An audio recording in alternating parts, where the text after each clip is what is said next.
বিবাহিত ব্যক্তি যারা ব্যভিচার করেছে, বিবাহিত ছেলে বা মেয়ে ব্যভিচার করেছে, তওবা করে যদি ফিরেও আসে, রজমের শাস্তি থেকে বাঁচার কোনো সুযোগ নেই।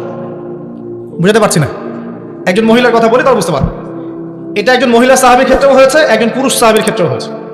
আচ্ছা, পুরুষ সাহাবীর কথা বাদ দিয়ে মহিলা সাহাবীর কথাটা বলি। মহিলা সাহাবী এসেছেন, এসে নবীজিকে বলছেন, ইয়া রাসূলুল্লাহ তাহিরনি, আমাকে পবিত্র করুন, আমি একটা অন্যায় করেছি, আমি বিশাল একটা অন্যায় করেছি। নবী সাল্লাল্লাহু আলাইহি ওয়াসাল্লাম বলছে, কি করেছো তুমি? তখন সে বলছে, আমি জিনা করেছি। নবী সাল্লাল্লাহু আলাইহি ওয়াসাল্লাম বলছেন, বাসায় যাও, বাসায় গিয়ে আল্লাহর কাছে তওবা করো, আল্লাহ পাক মাফ করে দিবেন। নবীজি এটাকে হাইড করতে চাচ্ছেন, কারণ কি, যখন আপনি কেস আদালতে নিয়ে যাবেন তখন তো উপায় নাই, আপনাকে তো বিচার করতেই হবে। তুমি বাসায় ফিরে যাও, তওবা করো, আল্লাহ মাফ করে দিবেন। সে মহিলা নাছর বান্দান, না, আমার বিচার করে দেন, আমার বিচার করে দেন, পরকালে আমি শাস্তি পেতে চাই না, দুনিয়াতে আমার বিচার করে দেন। নবী সাল্লাল্লাহু আলাইহি ওয়াসাল্লাম বলছেন, তুমি কি গর্ভবতী হয়েছো? হ্যাঁ, জেনার কারণে আমি গর্ভবতী হয়ে গেছি। নবী সাল্লাল্লাহু আলাইহি ওয়াসাল্লাম বলছেন, বাসায় ফিরে যাও, সন্তান যখন খালাস হবে তারপরে এসে বিচার করে দেব। 9 থেকে 10 মাস সে এই সন্তানকে গর্ভে ধরলো, ধরার পরে সন্তান যখন খালাস হয়ে গেল, সে নবীর কাছে এসে সন্তান কোলে নিয়ে নবজাতক, ইয়া রাসূলুল্লাহ সাল্লাল্লাহু আলাইহি ওয়াসাল্লাম, দরুদ পড়বেন, আমাকে পবিত্র করে দিন, আমার সন্তান হয়ে গেছে এখন। নবী সাল্লাল্লাহু আলাইহি ওয়াসাল্লাম বলছেন, সন্তান কি দুধ খাচ্ছে? হ্যাঁ, দুধ খাচ্ছে। তাহলে তুমি তাকে দুধ পান করাও। কত বছর দুধ পান করাতে হয়? 2 বছর। 2 বছর দুধ পান করাও, দুধ পান করা শেষ হবে, তারপরে এসে তোমার বিচার করে দিব। এবার 2 বছর দুধ পান করানোর পরে এই মহিলা এসেছে, সন্তানের হাতে একটা রুটি, নবীজিকে বলছেন, ইয়া রাসূলুল্লাহ সাল্লাল্লাহু আলাইহি ওয়াসাল্লাম, আমার সন্তান এখন রুটি খেতে পারে, আমার সন্তান এখন রুটি খেতে পারে, আমার বিচার করে দিন। তখন নবী সাল্লাল্লাহু আলাইহি ওয়াসাল্লাম বলছেন, সাহাবীরা, তোমাদের মধ্যে কেউ কি আছো এই সন্তানের দায়িত্ব নিবে? একজন আনসার সাহাবী বলছেন, আমি দায়িত্ব নিব। তখন এই আনসার সাহাবীর কোলে নবী সাল্লাল্লাহু আলাইহি ওয়াসাল্লাম এই বাচ্চাকে তুলে দিলেন। তুলে দেওয়ার পর খালিদ বিন ওয়ালিদ রাদিয়াল্লাহু আনহু অন্যান্য সাহাবীদেরকে বললেন, যাও, এই মহিলাকে নিয়ে যাও, কোমর পর্যন্ত গেড়ে দিয়ে রজম করে হত্যা করো। এবার এই মহিলাকে নিয়ে যাওয়া হচ্ছে, একটা কথা বানিয়ে বলছি না, আপনার আলেম ওলামা যারা আছেন জিজ্ঞাসা করবেন কওমি মাদ্রাসা। এই মহিলাকে নিয়ে যাওয়া হচ্ছে, মহিলাকে পাথর নিক্ষেপ করা হচ্ছে। পাথর নিক্ষেপ করার মধ্যে খালিদ বিন ওয়ালিদ রাদিয়াল্লাহু আনহুর পাথরও ছিল। খালিদ বিন ওয়ালিদ রাদিয়াল্লাহু আনহু নাম শুনেছেন না? বীর সাহাবী, তিনি পাথর নিক্ষেপ করেছেন একটা। এই পাথরের আঘাতে ওই মহিলার কোন একটা জায়গায় লেগেছে, গায়ের লেগে রক্ত বের হয়ে গেছে, রক্তের ছিটাটা তার গায়ের এই যে কাপড় এসে পড়েছে। কাপড় এসে পড়ার সাথে সাথে খালিদ বিন ওয়ালিদ রাদিয়াল্লাহু আনহু বলছেন, ছি ছি ছি ছি, আমার গায়ের মধ্যে এরকম নোংরা ব্যভিচারী মহিলার রক্ত পড়লো কিভাবে? এরকম একটা তাচ্ছিল্যের কথা বলেছেন। তখন নবী সাল্লাল্লাহু আলাইহি ওয়াসাল্লাম বলছেন, হে খালিদ, তুমি থামো, হে খালিদ, তুমি চুপ করো। তুমি জানো এই মহিলা এই 2 বছরে 3 বছরে এত তওবা করেছে আল্লাহর কাছে, এই সমস্ত তওবা যদি মদিনাবাসীর মধ্যে বন্টন করে দেওয়া হয় তবুও কম হয়ে যাবে। আর আমি এখন দেখছি এই মহিলা জান্নাতে সাঁতার কাটছে। আমি বুঝাতে পারছি না আপনাকে, প্রিয় বোন, প্রিয় ভাই, যারা বিবাহিত হয়ে ব্যভিচার করছেন, জিনা করছেন, তিনি তওবা করেছিলেন, আল্লাহ পাক মাফও করে দিয়েছেন, জান্নাতে চলে গেছেন, কিন্তু পৃথিবীতে তার শাস্তি কায়েম করা হয়েছে। বিবাহিত ব্যক্তি ব্যভিচার করে ফেললে তার পৃথিবীতে বেঁচে থাকার অধিকার সে হারিয়ে ফেলে। আর এই পাপটাকে আমাদের সমাজে এত সহজ বানিয়ে দেওয়া হয়েছে, যে যার সাথে ইচ্ছা পরকীয়া করতে পারে। মেয়েও করছে, ভাবিও করছে, শালিও করে, দুলাভাইও করে, সবাই আমরা পরকীয়া করতে যাচ্ছি। পরকীয়ার সয়লাভ বন্ধ করতে হবে, পরিবারে পর্দা কায়েম করতে হবে, অপসংস্কৃতি ঠেকিয়ে দেন, এগুলা চ্যানেলগুলো বন্ধ করে ফেলেন বাসা থেকে। ইসলামিক সমাজ কায়েম না করতে পারলে আমাদের মা বোনরা সব নষ্ট হয়ে যাবে দিন দিন। আর পরিবারের ইজ্জত যখন চলে যায়, কোনো কিছুর বিনিময়টাকে ফিরে পাওয়া যাবে না। আল্লাহর ওয়াস্তে যুবক যুবতী যারা আছো, লেকচার যদি কানে যাবে, আজকেই জেনা থেকে তওবা করতে হবে, জেনার ধার কাছে যাওয়া যাবে। হালালভাবে বিয়ে করো। যদি তোমার খুব যৌন চাহিদা থাকে, তোমার অনেক চাহিদা, তোমার অনেক সম্পত্তি আছে, ব্যালেন্স করতে পারো, একাধিক বিয়ে করো, কি সমস্যা? পরকীয়া করতে যাচ্ছেন কি জন্য? করবেন না। আর হালাল উপার্জনের সোর্স হয়ে গেছে, অবিবাহিত থাকার দরকার নাই, বিয়ে করে ফেলেন। বিয়ে আপনার জীবনটাকে সুশৃঙ্খলতা নিয়ে আসবে। আমি গার্ডিয়ানদেরকে রিকোয়েস্ট করবো যে বিয়েটাকে সহজ করে দেন, কঠিন জটিল করেন না, জেনা বাড়তে থাকবে না হলে। যে সন্তান, যে ছেলেটাকে মেয়েটাকে ছোট মনে করছেন না, ছোট নাই সে, অলরেডি 4-5 ঘাটের পানি খেয়ে আসে দেখবেন। আপনারা পরিসংখ্যান দেখেন, বাংলাদেশের ইয়াং ইউথ জেনারেশন যারা আছে, এদের মধ্যে ম্যাক্সিমামই বিবাহ বহির্ভূত সম্পর্ক স্বাদ পেয়ে গেছে অলরেডি। স্কুল কলেজ পাশ করেনি, এখন পর্যন্ত যৌন সম্পর্ক করে বসে আছে। আর ছোট ছোট মেয়েগুলোকে ছোট মনে হয়, বদের হাড্ডি সবগুলো। সব জায়গায় দেখবেন এরা বেশি বদের হাড্ডি। কেন বলছি জানেন? এরা ছেলেদেরকে সিডিউস করে, ভালো মেয়ে কোথায় খুঁজে পাবেন এখন? খুব রেয়ার, খুব ডিফিকাল্ট, খুবই ডিফিকাল্ট। এমনকি আর ভিতরে কথা বলতে গেলাম না, আমার ফ্যামিলির, আমাদের স্ত্রীরা তো মাদ্রাসায় পড়েছে, পড়ে নাই? ভিতরে কথা বলতে গেলাম না, মাদ্রাসায় পড়া মেয়ে কেমন করে এগুলা কাজ করতে পারে? অতএব বিয়েটাকে সহজ করেন, জেনাটাকে বন্ধ করেন, পরকীয়ার রাস্তা বন্ধ করেন। এগুলো শাস্তি দুনিয়াতে না পেলেও পরকালে পেতে হবে। কিন্তু রাসূলুল্লাহ সাল্লাল্লাহু আলাইহি ওয়াসাল্লাম মেরাজের রাতে গিয়ে দেখে এসেছেন যে একটা চুলা দেখেছেন, চুলা, তন্দুর চুলার মতো, নিচের দিকটা ফাঁপা, উপরের দিকটা সরু, আগুন জ্বলছে দাউ দাউ করে, এক শ্রেণীর মানুষকে পোড়ানো হচ্ছে। আগুন যখন ফ্লো বাড়ছে, মানুষ উপরে আসছে, ফ্লো কমছে, নিচে নামছে, এভাবে আর কি। রাসূলুল্লাহ সাল্লাল্লাহু আলাইহি ওয়াসাল্লাম জিজ্ঞাসা করলেন, ইয়া জিবরিল, এরা কারা? জিবরাইল আলাইহিস সালাম বলছে, এরা আপনার উম্মতের সেই সব ব্যক্তি যারা জেনার পাপে লিপ্ত ছিল এবং তাদের এই আযাব থেকে এত দুর্গন্ধ বের হচ্ছে কল্পনা করতে পারবেন না। আরেক শ্রেণীর লোককে দেখেছেন, সামনে এই যে ভালো গোশত, পাশে খারাপ পচা গোশত, বসে বসে পচা গোশত খাচ্ছে, ভালো গোশত খাচ্ছে না, শাস্তি হচ্ছে কবরে, বারজাখের জগতে। নবী জিজ্ঞাসা করছেন, এরা কারা? জিবরাইল আলাইহিস সালাম বলছে, এরা হচ্ছে আপনার উম্মতের সেই সব ব্যক্তি যাদের ঘরে পবিত্র স্বামী ছিল, পবিত্র স্ত্রী ছিল, তাদের সাথে সন্তুষ্ট না থেকে তারা পরকীয়া করেছে। আল্লাহ পাক আমাদের শহরটাকে হেফাজত করুন। এখানে একটাই সলিউশন, ইসলামিক অনুশাসন, আদারওয়াইজ অন্য কোনো সলিউশন নাই। কতক্ষণ ভালো থাকবেন আপনি? চতুর্দিক থেকে আপনাকে জেনায় উদ্যুক্ত করা হচ্ছে। আপনি অনলাইনে ঢোকেন, এই যে ফোনটা নেন, ফেসবুকে ঢোকেন, ইউটিউবে ঢোকেন, খালি জেনা আর জেনা। মানে জেনাটাকে এমনভাবে দেখানো হয় যে কি যে মজার একটা বিষয়, কি যে মজা একটা, অথচ জানেন জেনার মধ্যে যার্রা পরিমাণ কোনো সুখ নাই। আপনি হালালভাবে বিয়ে করেন, আপনি যে সুখটা পাবেন, আপনি শত শত জেনা করলে সেই সুখ পাবেন না। এটাকে দেখানো হয়, এই যে পর্নোগ্রাফি যা দেখায় সবই ভুয়া আর বানোয়ার, এটা টোটালি বানোয়ার জিনিস। শুটিং আছে না, শুটিং, ওই যে নায়ক নায়িকা নাচানাচি করে, শুট করে না, ঠিক সেম ভাবে এটাকে শুট করা হয়। এগুলো শুটিং জাস্ট, আর কিছু না। তো কেন ছড়িয়ে দেওয়া হলো? কারণ মুসলিমদের ইমান, তাদের তাকওয়া, তাদের কলবের যে নূর, এটাকে নষ্ট করার জন্য। কারণ মুসলিম যুবকরা যদি ইসলামের আলোয় উদ্ভাসিত হয়, তাদেরকে ঠেকানো এত সহজ নয়। তাদের দ্বারা ইনশাআল্লাহ দেশ, জাতি এবং উম্মার খেদমত হবে। এই কারণে তারা সুকৌশল এটা করেছে। মানুষ এখন মিথ্যাবাদীকে সত্যবাদী মনে করে কিনা? এবং ওয়ার্ল্ডে যত বড় বড় মিথ্যা নিউজগুলো হয়, সবাই এগুলোকে সত্য মনে করে না? আর সত্য নিউজগুলোকে মানুষ মিথ্যা মনে করে। আমানতদার একটা ব্যক্তি বলে যে চরম খেয়ানতকারী ব্যক্তি বলে আমানতদার, যার চরিত্র দেখবেন সবচেয়ে খারাপ, ওকে বলছে একেবারে কি চরিত্র, মহান চরিত্র অধিকারী। আর সবচেয়ে উন্নত চরিত্র অধিকারী নবী সাল্লাল্লাহু আলাইহি ওয়াসাল্লামকে মানুষ গালি দেয়, তাই না? তো দেখেন মানদণ্ড উল্টে গেছে। আরেকটা ব্যাখ্যা বলছি এই হাদিসের শব্দটার, আনতালি দালামাতু রাব্বাতুহা। হ্যাঁ, সত্যি সত্যি দাসী মনিবকে জন্ম দিতে পারে, এটা বোঝার জন্য এই যুগটাই সবচেয়ে উৎকৃষ্ট। কিভাবে জন্ম দিতে পারে দেখুন, একটু মনোযোগ দেন। ফ্যামিলিস্ট রেভলিউশনের কারণে বহু মেয়ে বাইরের সভ্যতা, যারা এইসব কান্ট্রিতে না, বাইরের কান্ট্রিগুলোতে বাচ্চা কাচ্চা নেওয়ার সময় পায় না।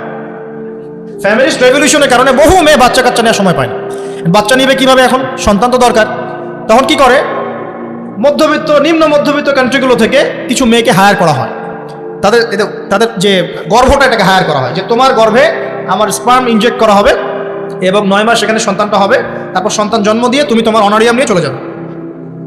মনে করেন, বুঝাচ্ছি, মনে করেন আমেরিকার একটা কাপল, ওদের তো মেয়েদের বাচ্চা কাচ্চা নেওয়ার সময় নাই, তো প্রোগ্রেস, এগিয়ে যাওয়া, ইজ্জত থাকে না, 10-15 বছরের মধ্যেই সারা জীবন এভাবেই তারা চলে, 10টা-20টা জেনা হয়, এগুলো কোনো বিষয় না। ডিভোর্স তো সকালে বিয়ে হলে বিকেলে ডিভোর্স হয়, বাচ্চা কাচ্চা নেওয়ার ফুরসত নাই। এখন আমেরিকান এক মেয়ে ধরেন, এক ছেলে ধরেন, একটা শ্রীলঙ্কার কোনো মেয়ের গর্ভ ভাড়া করেছে। এখন গর্ভের সন্তান হলো, সন্তান জন্ম দেওয়ার পরে এই সন্তানটা নিয়ে তাকে তার অনারিয়াম দেওয়া হচ্ছে $10,000-20,000 ডলার নিয়ে সে বাচ্চাটা দিয়ে দিল। এই যে বাচ্চাটা যে হলো, এই বাচ্চাটা হচ্ছে মনিবের, আর এই মেয়েটা হচ্ছে এখানে দাসী। এই যে দাসী তার মনিবকে জন্ম দিল কি দিল না? বুঝতে পারছেন না কথা মনে হয়? এই ব্যাখ্যাটা আজকে থেকে 30-40 বছর আগেও করা যেত না, এখন 30-40 বছরের মধ্যেই ব্যাখ্যাটা করা যায়। ইসলাম এভাবেই চিরপ্রাচীন, চির নতুন, চির আধুনিক। কথা বুঝতে পারছেন? অতএব এটা একটা আলামত নবীজি বলেছেন যে দাসী তার মনিবকে জন্ম দিবে। আরেকটা আলামত বলেছেন, এটার ব্যাখ্যা করে আমি শেষ করছি। দেখুন কোন হাদিসের কথা বলছি। ওই যে ব্যক্তি আসলো সাদা কাপড় পরে, 4টা প্রশ্ন করলো, তার মধ্যে শেষ প্রশ্ন হচ্ছে কিয়ামত কবে হবে? নবীজি বলছেন আমি তো জানি না, কারণ এক্স্যাক্টলি কোন ডেটা হবে আমরা কেউ জানি না। প্রশ্নকারী উত্তরদাতার জ্ঞান সমান। আলামত বলে দেন, প্রথম আলামত বললেন এটা। সেকেন্ড আলামত কি বলছেন খুব ভালো করে শুনুন। দ্বিতীয় আলামত বলছেন ওয়ান তারাল, যখন তুমি দেখবে, ওয়ান তারাল হুফাতাল উরাতাল আলাতা রিয়াশাই ইয়াতাতাওয়ালুনা ফিল বুনিয়ান, এরকম 5টা শব্দ। যখন তুমি দেখবে সমাজের সবচেয়ে নিম্ন শ্রেণীর, বিনা কাপড়ের, বিনা জুতার, মানে কাপড় কেনার টাকা নাই, জুতা পরার টাকা নাই, নগ্ন পদের, নগ্ন দেখে, রিয়াশাই মানে হচ্ছে রাখাল শ্রেণীর মানুষ, এই শ্রেণীর মানুষরা যখন ইয়াতাতাওয়ালুনা ফিল বুনিয়ান, উঁচু উঁচু অট্টালিকা নির্মাণের প্রতিযোগিতা করবে, তখন তুমি কিয়ামতের অপেক্ষা করতে থাকো।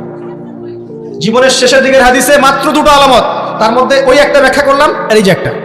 আর আপনি বলেন বিগত 200 বছর আগের বিশ্বের দিকে তাকিয়ে দেখবেন, বড় বড় শহরগুলোতে উঁচু উঁচু বিল্ডিং নির্মাণের প্রতিযোগিতা ছিল কিনা? ছিল কিনা? এই ব্রিটিশ পিরিয়ডেও কি ছিল কিনা?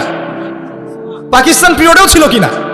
লাস্ট 50-100 বছর আপনি দেখবেন যে উঁচু উঁচু বিল্ডিং নির্মাণের একটা প্রতিযোগিতা চলছে, কে কার চেয়ে উঁচু করতে পারে। ঠিক এই যুগের কথাই নবীজি বলেছেন, এই যুগ যখন চোখের সামনে দেখতে পারবে, ফ্যান্টাসির সা, কিয়ামতের অপেক্ষা করো। যখন আমরা উপর থেকে ল্যান্ড করি শহরে, আমরা দেখি যে ইয়াতাতাওয়ালুনা ফিল বুনিয়ান, এই উঁচু উঁচু অট্টালিকা নির্মাণের প্রতিযোগিতা চলছে বাক্সে বাক্সে বন্দি জীবনে। তো কিভাবে সম্ভব? প্রশ্ন এখন একটা আপনার কাছে আমার, কিভাবে সম্ভব? সমাজের সবচেয়ে নিম্ন শ্রেণীর মানুষ, রাখাল শ্রেণীর মানুষ, গায়ে কাপড় নাই, স্যান্ডেল নাই, কিভাবে পড়বে সে? উত্তর দেন না, কিভাবে সম্ভব? উত্তর দুটো। এক, সুদের মধ্য দিয়ে সম্ভব। সুদের মধ্য দিয়ে সম্ভব। সবচেয়ে দরিদ্র মানুষের বিল্ডিং নির্মাণের প্রতিযোগিতা সম্ভব। সেকেন্ডটা হচ্ছে অন্যের সম্পদ আত্মসাৎ এবং করাপশন, এর মধ্য দিয়ে সম্ভব এটা করা।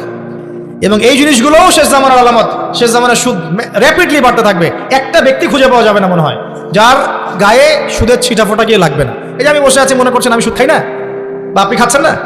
আপনি না খেলেও, প্রত্যক্ষভাবে না খেলেও পরোক্ষভাবে ঠিকই খাচ্ছেন। না খেলেও আপনার গায়ে সুদের ছিটাফোঁটা গিয়ে লাগছেই। আলামাতুস সাআ নিয়ে পড়াশোনা করুন, পাশাপাশি কোরআন হাদিস পড়বেন অবশ্যই, এর পাশাপাশি ইকোনমিক্স পড়েন, ওয়ার্ল্ড অ্যাফেয়ার্স বোঝেন, হিস্ট্রি পড়েন। এগুলোকে কম্বাইন করে আপনি দেখবেন যে আপনার বাহ্যিক চোখ, অভ্যন্তরীণ চোখ খুলে যাবে ইনশাআল্লাহ। তো আপনি বুঝতে পারবেন যে এখনকার সময় আর 100 বছর আগের সময় সেম না। এখন বহু কিছু দেখা যাচ্ছে যেগুলো আগে দেখা যেত না। আর আমরা আমাদের শহরটাকে যদি বাঁচাতে চাই, তাহলে আমাদের এই জেনার মহামারী থেকে বের হতে হবে, মাদকের মহামারী থেকে বের হতে হবে, সুদের মহামারী থেকে বের হতে হবে, অবিশ্বাস প্রতারণার এই যুগ থেকে বের হতে হবে, ব্যভিচারের যুগ থেকে বের হতে হবে। আমাদের পারিবারিক মূল্যবোধগুলো ঠিক করতে হবে। সবাইকে কোরআন সুন্নাহর জ্ঞানে জ্ঞানী হওয়ার চেষ্টা করতে হবে। মোহ থেকে আগে বের হতে হবে, দুনিয়ার মোহ থেকে বের হতে হবে। দুনিয়ার মোহটা থেকে বের হলেই সব ঠিক হয়ে যাবে ইনশাআল্লাহ। কবর, পরকাল, আখেরাত এগুলো চিন্তা ফিকির সবসময় থাকলেই বের হতে পারবেন ইনশাআল্লাহ। শিয়ানা ধার্মিক হওয়ার দরকার নাই। ধর্ম খুব ভালো বুঝি, দুনিয়াটা আগে বুঝি, ধর্ম পরে বুঝি, প্রয়োজন নাই। এটা শিয়ানা ধার্মিক। আগে দুনিয়ার স্বার্থ ঠিক বুঝবে, তারপর পরকাল। নো, আগে পরকাল বুঝবো, তারপর দুনিয়া। যে কাজে পরকালীন স্বার্থ নাই আমি নাই, যে কাজে পরকালীন স্বার্থ আছে আমরা আছি ইনশাআল্লাহ। প্রত্যেক মুসলিম যুবক যুবতী, তরুণ তরুণী এবং আমাদের শ্রদ্ধেয় বড়রা যারা আছেন, সকলের প্রতি একটা আমার প্রাণ ভরা একটা নসিহাত যে আমাদের সবাইকে আগে জ্ঞান অর্জন করতে হবে, চর্চা বাড়াতে হবে, পাশাপাশি আধ্যাত্মিকত্ব অর্জন করতে হবে, ইহসান দরকার, ইমানের আলো দরকার, ইসলামের পরিপূর্ণতা দরকার, আংশিক না, পরিপূর্ণ ইসলাম দরকার। উদখুলু ফিস সিলমি কাফা, পরিপূর্ণরূপে। নৈতিকতার অবক্ষয় হয়েছে, এটাকে ঠিক করতে হবে। আমাদের যুবক সমাজকে মাদকের মহামারী থেকে বের করতে হবে।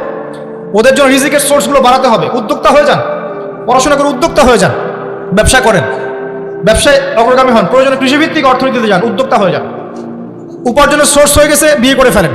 পারিবারিক আদর্শ ঠিক করেন। পরিবারের চাল ডাল নাই, পরিবারে পর্দা যেন থাকে। পরিবারে চাল ডাল নাই, পরিবারে পর্দা থাকতে হবে। পরিবারে খাবারের সংকট আছে, থাক, পরিবারে নামাজ থাকতে হবে, তালিম থাকবে, কোরআন থাকবে, সন্তানদেরকে ইসলামিকভাবে প্রতিপালন করতে হবে। শেষ জামানার আলামতগুলো যখন দেখা যাচ্ছে, এখন আর আয়েশ করে বসে থাকার কোনো সুযোগ নাই। সর্বপ্রথম নসিহাত, পড়াশোনা করুন, বস্তুবাদিতা থেকে বেরিয়ে আসুন, ম্যাটেরিয়ালিজম থেকে বেরিয়ে আসুন, পরকালের বান্দা হয়ে যান। পরকাল ঠিক আছে, তারপর দুনিয়া ঠিক করেন। অল্পতে সন্তুষ্ট থাকার চেষ্টা করেন। এত বেশি প্রয়োজন নাই আমাদের। দুনিয়ার জীবনে এসেছি একটা পানির মতো, হাতের মধ্যে লেগে থাকা পানি, আর পরকালটা পুরো মহাসমুদ্র। মৃত গাধার মতো দাম নাই আল্লাহর কাছে দুনিয়ার। অতএব এত বেশি ফোকাস করার দরকার নেই। যতটুকুতে আমাদের হয়ে যায় ব্যাস, সন্তুষ্ট থাকেন। মা বোনদেরকে পর্দা রাখার চেষ্টা করেন। আপনার মেয়ের দিকে খেয়াল রাখেন, মেয়ের দিকে খেয়াল রাখেন। 8 বছর 9 বছর মেয়ে হয়ে গেছে, ওর দিকেও খেয়াল রাখতে হবে আপনাকে। প্রচুর বাচ্চাদের উপরে অ্যাবিউজিং বেড়েছে, বাচ্চাদের উপরে অ্যাবিউজিং প্রচুর বেড়ে গেছে। ছোট ছোট বাচ্চাদেরকে রেপ করা হচ্ছে এখন। বাসায় পর্দা খুব স্ট্রিক্টলি মেনটেন করতে হবে। এই বয়ফ্রেন্ড গার্লফ্রেন্ড কালচার বাদ দেন। এই জেনার নামে বয়ফ্রেন্ড গার্লফ্রেন্ড কালচার বন্ধ করেন, ফ্রি মিক্সিং বন্ধ করেন। আপনার মেয়েকে পড়াতে চান, আপনি মেয়েদের স্কুলে দেন, মেয়েদের কলেজে দেন, মেয়েদের মাদ্রাসায় দেন।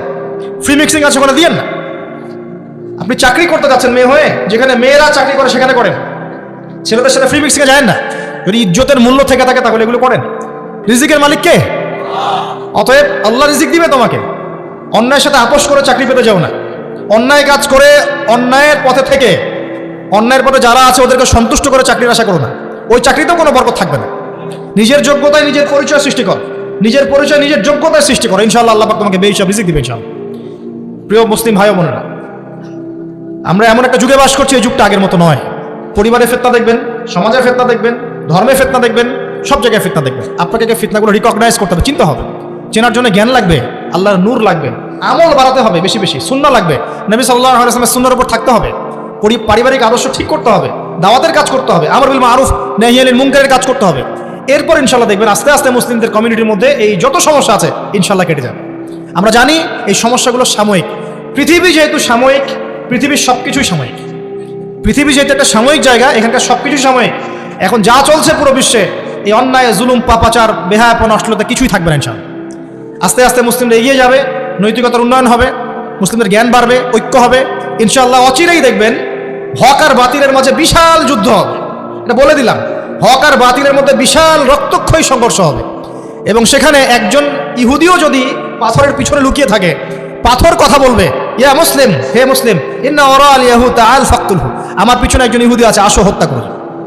সব ইহুদি না, আবার যারা পশ্চিমা দেশে আতাত করে পুরো বিশ্বে ফিতনা ফাসাদ সৃষ্টি করছে, এদের কথা বলা হচ্ছে। কারণ জিউসদের মধ্যে ভালো মানুষও আছে যারা ইসলাম চেনে এবং ইসলামের পক্ষেই কথা বলে, এমনও মানুষ আছে, সবার কথা বলা হচ্ছে না। তো এরপরে ইনশাআল্লাহ তাআলা আল্লাহ রাব্বুল আলামিন ইমামুল মাহদি আর ঈসা ইবনে মারইয়ামের হাতে পুরো বিশ্বে শান্তি কায়েম করবেন ইনশাআল্লাহ। ওই সময় সামনে আছে। আমাদের প্রিপারেশন কি? আমাদের প্রিপারেশন হচ্ছে প্রথমত জ্ঞানের, আমলের, পারিবারিকভাবে, নৈতিকভাবে এবং মুসলিম উম্মার ঐক্যের ক্ষেত্রে দাওয়াতের মেহনতে। ইনশাআল্লাহ এগুলো বাড়তে থাকবে। আল্লাহ রাব্বুল আলামিন যাদেরকে কবুল করবেন সেই সময়ের জন্য, তারা ইনশাআল্লাহ ওই বিজয় দেখে যাবে ইনশাআল্লাহ। আমরা দেখে যাই বা না যাই, আমরা জানি এগুলো হবে। আল্লাহ পাক আমাদের সবাইকে ইসলামের জন্য কবুল করে নিন, আমিন। আমরা দোয়া করি, সবাই দোয়ায় শরীক হন যে আল্লাহ পাক আমাদের সবার চরিত্রটাকে যেন হেফাজত করেন। আমাদের সবাইকে আল্লাহ পাক কোরআন এবং সুন্নাহ অনুযায়ী জীবনযাপন করার তৌফিক দান করেন। শয়তানের যত ফাঁদ আছে এগুলো থেকে আল্লাহ পাক আমাদেরকে বাঁচিয়ে রাখেন। আল্লাহ পাক আমাদের মা বোনদেরকে খাস পর্দা থাকার তৌফিক দান করেন। আমাদের পরিবারের কর্তা যারা আছেন, স্বামী, ভাই, বাবা, তাদেরকে গায়রতওয়ালা হওয়ার তৌফিক দান করেন। আল্লাহ পাক আমাদের যুবক ভাইদেরকে মাদক থেকে বাঁচিয়ে রাখুন, জেনা থেকে বাঁচিয়ে রাখুন। তাদের জন্য বিয়েকে সহজ করে দিন, তাদের জন্য রিজিকের পথ উন্মোচন করে দিন। আমাদের সবাইকে আল্লাহ পাক সৎ কাজের আদেশ করার তৌফিক দান করুন, অসৎ কাজে নিষেধ করার তৌফিক দান করুন। উম্মার মধ্যে ঐক্য আনার চেষ্টা করার তৌফিক দান করুন, এবং যারা উম্মার মাঝে বিভক্তি সৃষ্টি করছে এদেরকে বয়কট করার তৌফিক দান করুন। আল্লাহ পাক আমাদের প্রশাসন, আমাদের সরকার সবাইকে হেদায়েত করুন এবং তাদেরকে ইসলামের কল্যাণে কাজ করার তৌফিক দান করুন। এক কথায় ইসলামের জন্য আমাদের সবার জানমাল ব্যয় করে আল্লাহ পাক আমাদেরকে সামনে এগিয়ে যাওয়ার তৌফিক এনায়েত করুন, আমিন।